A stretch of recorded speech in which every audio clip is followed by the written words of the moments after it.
بہت سے ساتھیوں کی شہادت، درجنوں کی گرفتاریاں اور پتہ نہیں کتنوں کے زخمی ہونے کے بعد آج علامہ سعد رضوی کو رہائی مل گئی ہے اور وہ واپس اپنے اہل خانہ کے درمیان آ گئے ہیں۔ یہ ان کا پہلا انٹرویو ہے جو انہوں نے شفقت فرمائی اور ہم لوگوں سے انہوں نے بات کرنا مناسب سمجھا اور یہ دے رہے ہیں۔ اور میں آپ کو بتاؤں کہ ان کی رہائی کے پیچھے پتہ نہیں ایک نہیں دو نہیں لاکھوں لوگوں کی اجتماعی دعائیں ہیں۔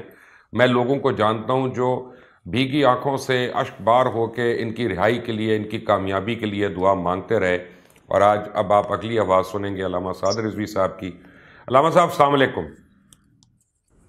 وعلیکم السلام ورحمۃ اللہ۔ علامہ صاحب بہت مبارک ہو، آپ کا یہ گھڑی بھی گزر گئی، ختم ہو گئی اور اللہ تعالیٰ نے آپ کو سرخ روح کیا۔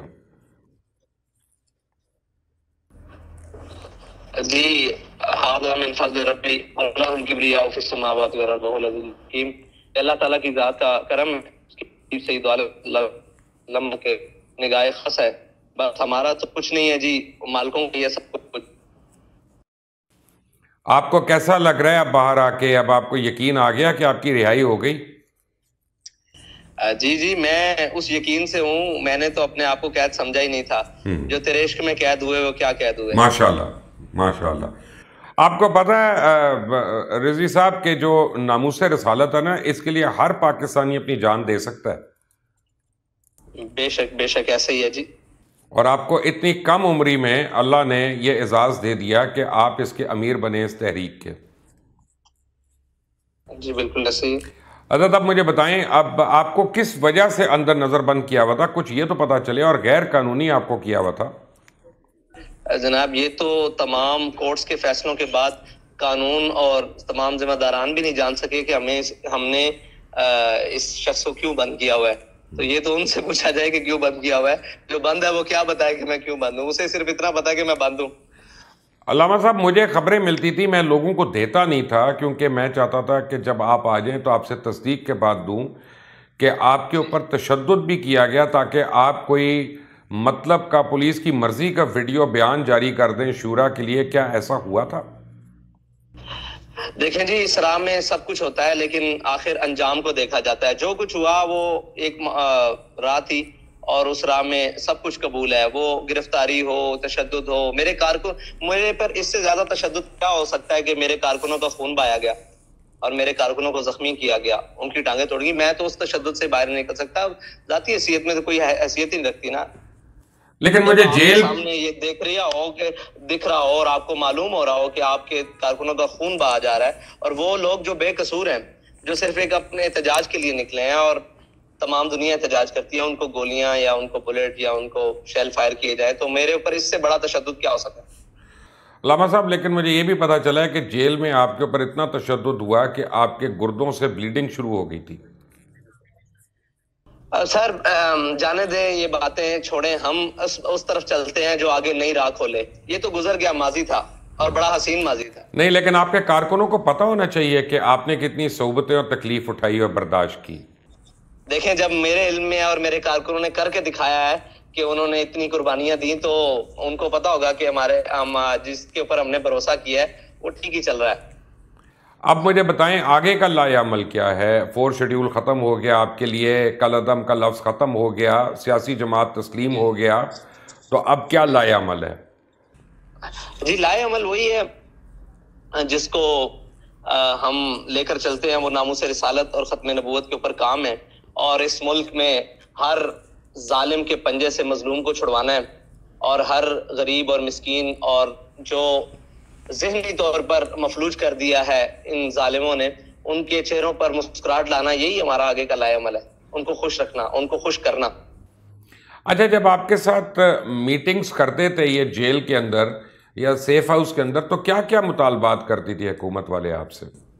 دیکھیں جی، میرے ساتھ میٹنگ جو بھی ہوئی وہ ایک آفیشیل میٹنگ تھی، علماء کرام لے کر آئے، اور باقی جو ہماری جماعت کے معاملات کے اندر میٹنگز تھی وہ ہمارے ذمہ داران کے ساتھ کرتے تھے، شورا کے ساتھ، سارے جو باہر لوگ تھے۔ میرے ساتھ جو میٹنگ ہوئی وہ علماء کرام آئے، اور شاید وہ سب لوگوں کو دکھایا بھی گیا کہ وہ میٹنگ ہوئی۔ باقی یہ باتیں کرتے تھے کہ آپ اسٹیپ ڈاؤن لے لیں، اس پیچھے ہٹ جائیں، یہ وہ، تو ہر ایک کا اپنا ایک موقف ہوتا ہے، وہ اپنے طریقے سے بات کرتے تھے، ہم اپنے طریقے سے بات کرتے تھے۔ ایسی کیا وجہ ہوئی کہ 2 دفعہ آپ لوگوں سے تحریری معاہدہ کرنے کے باوجود حکومت جو ہے وہ پھر گئی؟ اچھا، حکومت کا مسائل یہ ہیں کہ ان کو شاید اپنی ہی بات کے اوپر یہ یقین نہیں ہے، اور وہ اس کے اوپر کبھی کھڑے نہیں ہو سکے کہ وہ ہمارا وجود نہیں مانتے تھے کہ ان کا سیاسی کوئی وجود ہے یا یہ ہمارے شہری ہیں. وہ بس یہ کہتے تھے کہ چند لوگ ہیں، ان کو ہم تربیت کر لیں گے اور شیل فائر کریں گے اور گولیاں میں یہ جان تو دے سکتے ہیں. وہ جو مشن جی جی اچھا، تو یہ بیچ میں آپ کی بات کٹ گئی تھی کیونکہ انٹرنیٹ کا کنیکشن ویک ہے. آپ کارکنوں کی بات کر رہے تھے جو جان کا نذرانہ دے سکتے ہیں، ان کے متعلق بات کر رہے تھے آپ. جی میں نے کہا کہ ان کو علامہ خادم حسین رضوی نے وہ عشق کے جام پہ لائے ہیں جو نشہ نہیں اتر سکتا، اور انہوں نے نشہ گولیوں سے اتارنے کی کوشش کی، بلٹ سے، فائر سے، وہ نشہ نہیں اترا. تو ان کو اس بات پہ یقین، اس بات پر لانے تک اتنے معاہدے ہوئے اور اتنا وقت لگا. اچھا، تو اب کل آپ کی یعنی علامہ خادم حسین رضوی صاحب کی عرس کی تقریبات بھی شروع ہو رہی ہیں، تو یہ تو جو مجھے پتا ہے جو کراؤڈ اکٹھا ہونا ہے اس سے تو آپ نے پھر لوگوں کو خوفزدہ کر دینا ہے. جی بالکل، یہ بھی یہ مقصد نہیں ہے کہ ہم اس کراؤڈ سے لوگوں کو ڈرائیں یا یہ مقصد ہو کہ ہم اس سے اپنی پاور شو کریں. یہ ہمارا ایک روحانی سلسلہ ہے اور ہمارا ایک ایونٹ ہے، اور ہم اس کو بڑے زبان سے اور جناب ایک تربیتی لحاظ سے اور روحانی لحاظ سے اور ایک آگے کے لائے عمل کے لحاظ سے ہم اس کو منائیں گے. اور لوگوں کو اس بات سے پریشان نہیں ہونا چاہیے. یہ جو ان کی وفائے رسول ہے نا ہمارے قائد کی، لوگ اس وجہ سے ان کے پاس جمع ہوتے ہیں اور ان کی باتیں سننے کے لیے اور ان کے پر فاتح کرنے کے لیے آتے ہیں. تو لوگوں کو ان باتوں سے پریشان نہیں ہونا چاہیے. اچھا جی، اب حکومت فرانس میں تو بڑی تبدیلیاں ہو چکی ہیں. اگر ان کی ایمبیسی کی طرف سے یا کسی کی طرف سے کوئی معافی آ جائے صرف، تو کیا آپ لوگ اس پہ اتفاق کر لیں گے؟ تو معافی ملتی ہے یا نہیں، بحیثیت ریاست ان کو اتنی ذمہ داری کا کم از کم ضرور احساس ہونا چاہیے کہ جو ہم کر رہے ہیں اس سے لاکھوں جی اس سے لاکھوں دل مجروح ہوتے ہیں. اور جو مسلمان ہے وہ کائنات کی ہر چیز برداشت کر سکتا ہے، اپنے نبی کی عزت پر کوئی حرف برداشت نہیں کر سکتا. تو یہ ان کی معافی جو ہے وہ ادھر ہے. ہمارے لیے ہم تو کون ہے کہ ان سے معافی منگوائیں؟ ہمارا ان سے کوئی جھگڑا ذاتی تو نہیں ہے، ہمارا عزت رسول کا مسئلہ ہے. یہ معافی ادھر مانگے یا ادھر بات کریں، اور ہمارے ساتھ ان کا کوئی مسئلہ نہیں. ہمارا مسئلہ ناموس رسالت کا ہے ان کے ساتھ. وہ جب تک اس سے توبہ نہیں کرتے ہمارا ان سے کوئی تعلق نہیں ہے، نہ ہم ان کی بات سننے کے لیے تیار ہیں. رائٹ. علامہ صاحب ایک دفعہ پھر آپ کو بہت بہت مبارک ہو. مجھے پتہ ہے آپ کی شورا کے اراکین آپ کے ارد گرد کھڑے ہیں، آپ کی میٹنگ شروع ہونے والی ہے. آپ نے ہمارے لیے وقت نکالا، آپ کی محبت ہے، شفقت ہے، بہت مہربانی.